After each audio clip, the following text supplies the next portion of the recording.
ଦୁଇଟି ରସୁଣ କୁଲା ଏଇଠି ରଖିଦିଅନ୍ତୁ।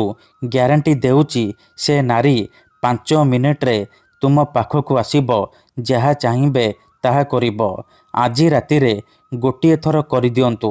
ଆଜ୍ଞା ହଁ, ଆଜିର ଏହି ଭିଡ଼ିଓଟିରେ ମୁଁ ଆପଣଙ୍କୁ ଶିଖେଇବି ବିନା ମନ୍ତ୍ର ତନ୍ତ୍ରରେ କେବଳ ଦୁଇଟି ରସୁଣ କୁଲାରେ ଆପଣ କିପରି ସୁନ୍ଦରୀରୁ ସୁନ୍ଦରୀ ଝିଅକୁ ପଟେଇ ପାରିବେ, ସୁନ୍ଦରୀ ପଡ଼ିଶା ଘର ଭାଉଜକୁ ପଟେଇ ପାରିବେ, ତାଠାରୁ ନିଜର ମନ ମୁତାବକ କାମ ହାସଲ କରିପାରିବେ। ଏହି ବଶୀକରଣ କରିବା ପାଇଁ ଆପଣଙ୍କୁ କିଛି ବି ପଇସା ଖର୍ଚ୍ଚ କରିବାକୁ ପଡ଼ିବନି କିମ୍ବା ବେଶୀ କିଛି ସାମଗ୍ରୀର ଆବଶ୍ୟକ ନାହିଁ।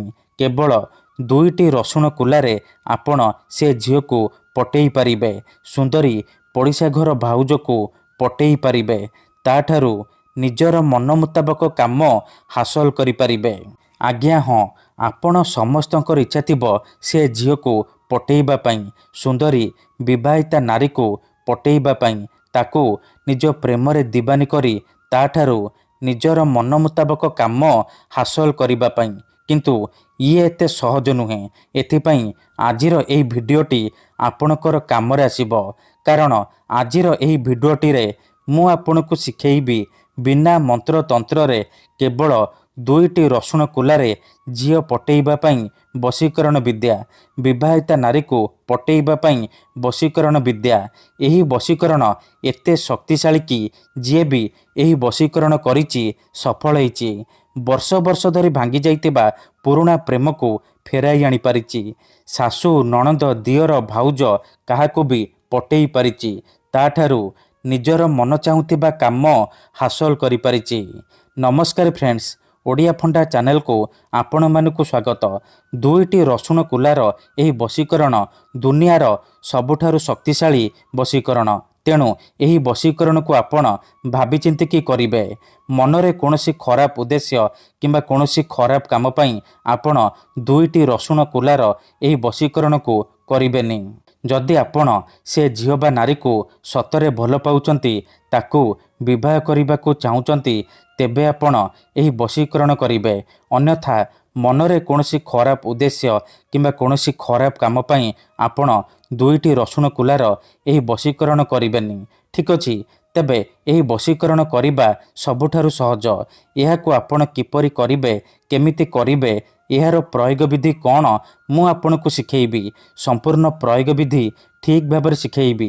ଜାଣିବା ପାଇଁ ଆପଣ ଭିଡ଼ିଓଟିକୁ ମୂଳରୁ ଶେଷ ପର୍ଯ୍ୟନ୍ତ ପୁରା ଧ୍ୟାନ ସହିତ ଦେଖନ୍ତୁ। ଅଧାରୁ ଛାଡ଼ିକି ଯିବେନି, ଧ୍ୟାନ ସହିତ ଶେଷ ପର୍ଯ୍ୟନ୍ତ ଦେଖିବେ। ବିଧିଟି ଜାଣିବା ପୂର୍ବରୁ ଯଦି ଆପଣ ଆମ ଚ୍ୟାନେଲକୁ ପ୍ରଥମ ଥର ଆସିଛନ୍ତି, ତେବେ ଦୟାକରି ଚ୍ୟାନେଲକୁ ସବସ୍କ୍ରାଇବ୍ କରି ପାଖରେ ଥିବା ବେଲ୍ ଆଇକନ୍କୁ ମଧ୍ୟ ଦବାଇ ଦିଅନ୍ତୁ, ଯାହାଦ୍ୱାରା ଆମେ ଯେଉଁ ବି ଭିଡ଼ିଓ ଅପଲୋଡ଼ କରିବୁ ସର୍ବପ୍ରଥମେ ଆପଣ ଦେଖିପାରିବେ।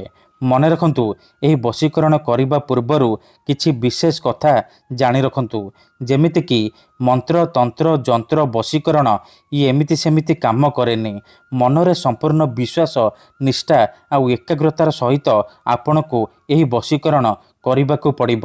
ତେବେ ଯାଇ ମୁଁ ଆପଣଙ୍କୁ ଗ୍ୟାରେଣ୍ଟି ଦେଉଛି, ଆପଣ ଯେଉଁ ଝିଅ ବା ନାରୀ ଉପରେ ଏହି ବଶୀକରଣ କରିଦେବେ, ସିଏ ସେହି ସମୟଠାରୁ ଆପଣଙ୍କ ଆଡ଼କୁ ଆକର୍ଷିତ ହେବାକୁ ଲାଗିବ। ପାଗଳୀ ପରି ଆପଣଙ୍କୁ ଭଲ ପାଇବାକୁ ଲାଗିବ। ଆପଣଙ୍କୁ ନ ଦେଖି ଗୋଟେ ମୁହୂର୍ତ୍ତ ବି ରହିପାରିବନି। ଯେଉଁ ଝିଅ ଆପଣଙ୍କୁ ଭାव ଦେଉନଥିଲା, ଇଗ୍ନୋର କରୁଥିଲା, ସେ ନିଜେ ଆସିବ ଆପଣଙ୍କ ସହିତ କଥା ହେବ, ଆପଣଙ୍କୁ ଭଲ ପାଉଛି ବୋଲି କହିବ। ଯେଉଁ ପଡ଼ିଶା ଘର ଭାଉଜର ସୁନ୍ଦରତାକୁ ଦେଖି ଆପଣ ତାକୁ ଦିନ ରାତି ଭାବୁଛନ୍ତି, ସିଏ ନିଜେ ଆପଣଙ୍କୁ ଫୋନ୍ କରିବ, ଘରକୁ ଡାକିବ, ଯାହା ଚାହିଁବେ ତାହା କରିବ। କୌଣସି ପ୍ରକାର ବାଧା ଦେବ ନାହିଁ।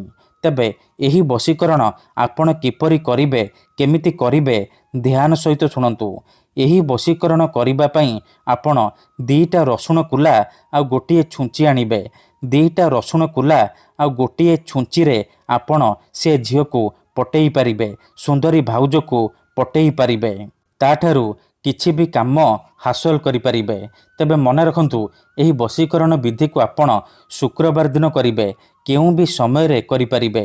ବିଧିଟି କରିବା ପୂର୍ବରୁ ହାତ ଗୋଡ଼ ଧୋଇକି ସଫା ବସ୍ତ୍ର ପିନ୍ଧିକି ଆପଣ ଏହି ବଶୀକରଣ ଆରମ୍ଭ କରିବେ।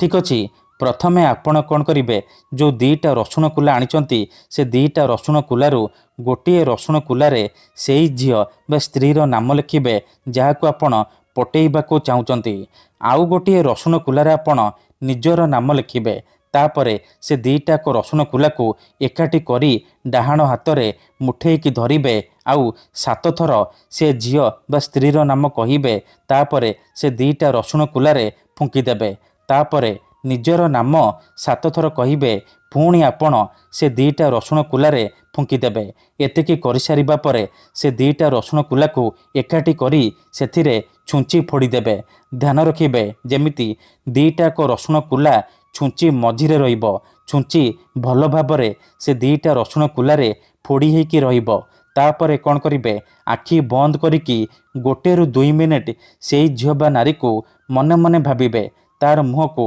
निज मनरे भाबिबे एमिति भाबिबे जेमिति सी आपणकर बसरे हो जाइछि आपणकर सबु इच्छा को पूरण करुछि एहीपरि भाबी सारिबा परे कौन करिबे से छुंची आ रसुण कुला को सेहीपरि नेकी कौनसी एक फूल गछ मूलरे अल्प टिके माटी खोलिकी पोतीदेबे ग्यारंटी देउची एही वशीकरण करिदियंतु से झील हेउ बा विवाहिता नारी आपणक प्रेमरे दीवानी हो जिवो। धन्यवाद।